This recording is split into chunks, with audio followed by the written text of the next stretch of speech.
Good morning and welcome to the start of another week. How are you? How was your weekend? Have you had a good time? Have you got some blue skies? That's the most important thing. We've got a little bit today, not much. Also, I've lost my phone. If you've seen my phone, can I have it back? But I've found my hat. And if you want to buy one of these hats, there's a link in the description. Anyway, bit of a general update for some stuff that I might have missed and you might have missed. Things that are in the news that we're going to talk about on this general update Monday video before we get into the meat of the week, because by Monday afternoon everything's usually gone crazy and my email inbox is filled up with stories that need addressing. But let's start with these. I've got 5 things I want to look at.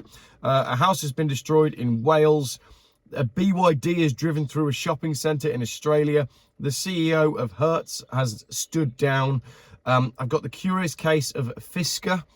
Odd name, but they make electric cars. Are they bankrupt? Are they not bankrupt? At the moment, it's Schrodinger's company. They're both bankrupt and not bankrupt. We'll look into that a little bit.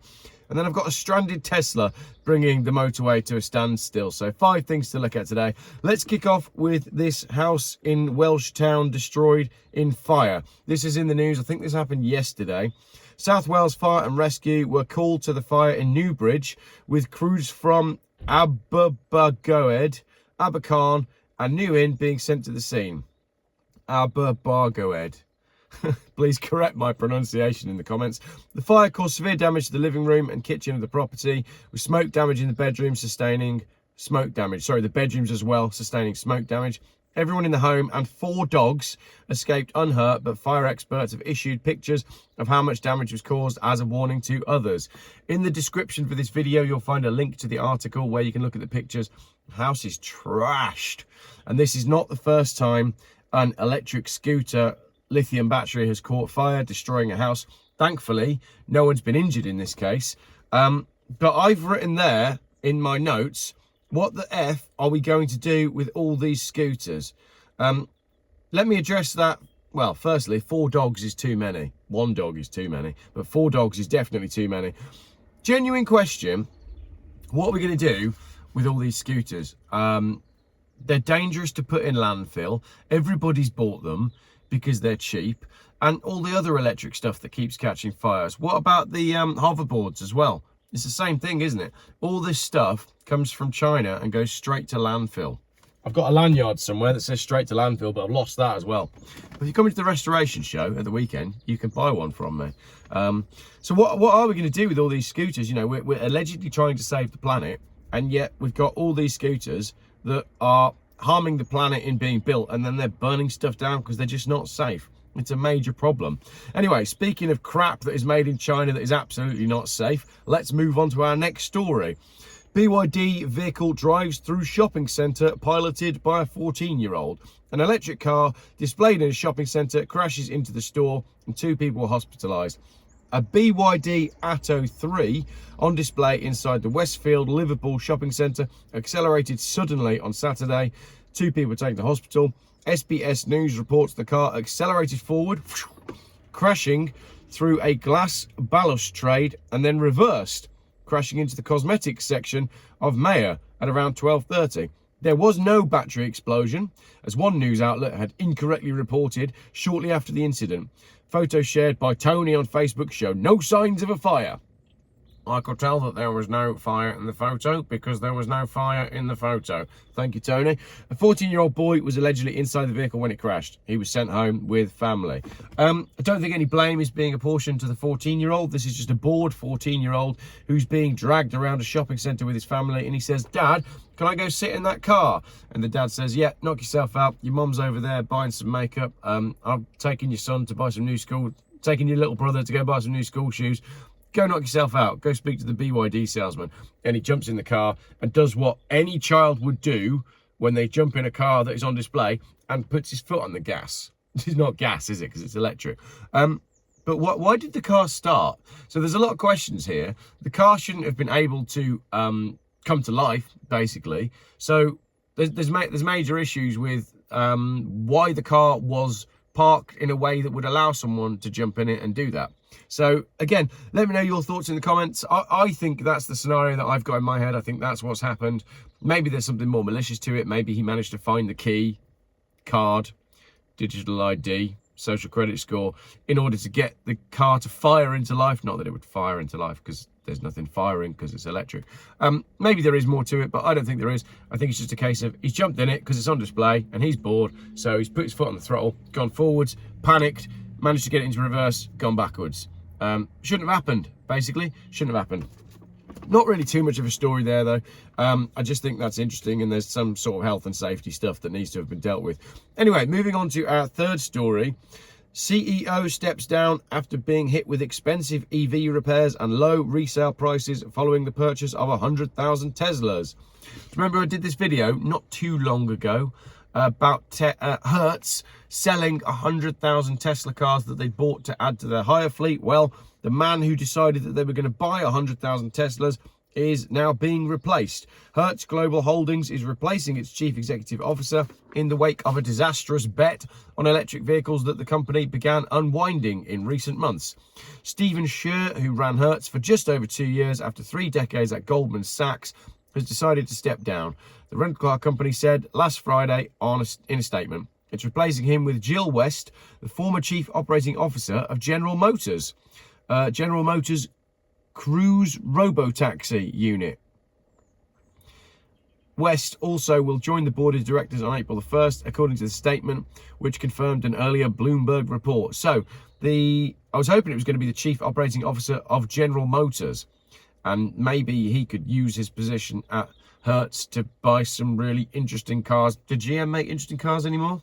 I just associate General Motors with trucks, but I know that's not the case. So anyway, if you buy 100,000 Teslas, you will lose a lot of money and then your job, it seems. Right, next up, talking about people losing their jobs. It's not funny. I got the curious case of Shroedingers Fisher, who both are and aren't bankrupt, but my notes app has corrected Fisker to Fisher, which is interesting. Right, Fisker on the New York Stock Exchange. The stock price was one of the best performers in the pre-market session. It jumped by 37% on Friday, erasing some of the 51% losses it made on Thursday. So last week, rumours started to circulate that Fisker, the electric car maker, was going bust. The main reason for the surge in the share price is that the company refuted claims that it was preparing to go bankrupt. You're going bankrupt? No, we're not. Oh, that's okay then. Stock price. Is that how it works? In a written statement, the company confirmed that it had brought in external advisors, as it has always done. It hired these advisors as part of its capital raising strategy. The statement added that Fisker was engaging with a large automaker in a bid to create a strategic partnership. So basically, Fisker look like they're on the edge of going bankrupt, and then they say, no, we're not. We're talking to a big manufacturer. Yeah, we are. And the stock market goes, we believe you. And the share price goes up. They could just be, might not even be true. Fisker has not named the partner. Like I said, might not even be true. Nonetheless, there's been rumours that it's talking with Nissan, the giant Japanese automaker, which is interested in its future pickup product. Does Nissan want to buy Fisker to make pickup trucks? I'm not sure they do, but I don't know anything about anything. Nissan has not confirmed or denied this. It's also worth noting that Nissan is in talks with Honda to collaborate on future electric cars. Such a partnership will bring the number 2 and 3 Japanese automakers. Additionally, Fisker said that it was holding talks with a dealer partnership in North American and European markets, and the company unveiled a change of strategy to a dealership model earlier this year. So you can't buy them in the UK at the moment. I don't think they've been doing too well in the USA because the cars have had quite a lot of problems. But I've always quite liked Fiskers. I think they're quite good looking cars. However, it looks like that's not going to be the case forever unless these mystery automakers do want to buy Fisker in order to make electric pickup trucks. So we'll keep an eye on that one. Not the only electric car company to be going bust, but the one that I have been told might be going bust. I'm told I'm not allowed to talk about yet. So we'll have to wait for that one.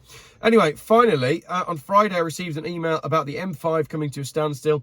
Hi, Geoff. I don't know what was going on, but the M5 southbound was closed at junction 17 Cribbs Causeway on Friday. I was travelling northbound in the 50-mile-an-hour section, and the opposite carriageway had been brought to a standstill by a blockade of police and 3 fire engines. All I could see was a red Tesla on the hard shoulder at an angle. I couldn't see an accident or fire. No idea what was going on, but my immediate thought was a runaway car. So, a Tesla brought the motorway to a standstill. Were you there? Do you know what happened? I've just received that anecdotally, but that brings me neatly to my conclusion, which is people's minds are still firmly on the runaway car. I have nothing. Is that something on my hat? Has that been on my hat for the entire video? You didn't tell me. You should have told me. It's a piece of paper. Anyway, the runaway car, people's minds are clearly still on the runaway car. I don't know any more at this stage. I haven't heard anything else yet. And if you have seen my runaway mobile phone, please let me know where it is, and then I can stop using my wife's phone to film videos, because it keeps pinging with WhatsApp messages from all the various groups that she's in. Mostly are all school related things, saying, is it PE today? Have they got to take this to school? Have they got to take that to school? When's parents' evening? And all the stuff that actually matters in life is handled by my wife's phone. There's probably a video in that. Thanks for watching. More videos coming up. Well, whenever I, make videos, I guess. Keep an eye on your subscriptions feed. Make sure you are subscribed, because subscriptions have been dropping off, I've noticed, as I've said before. And Practical Classics Restoration Show this weekend. I'll be there all day Friday, and a little bit Saturday, and probably a little bit Sunday. My Renault 10 is going to be on display on the Cherished Vehicle Insurance Services stand. And if you come and see me, you can buy a mug and the straight to landfill lanyards once I've found them.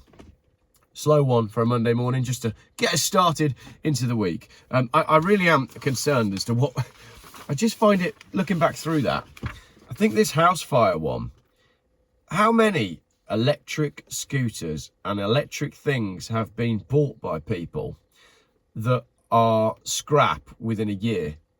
We're not going to save the planet by continuing to buy stuff that's made in China to a very low standard.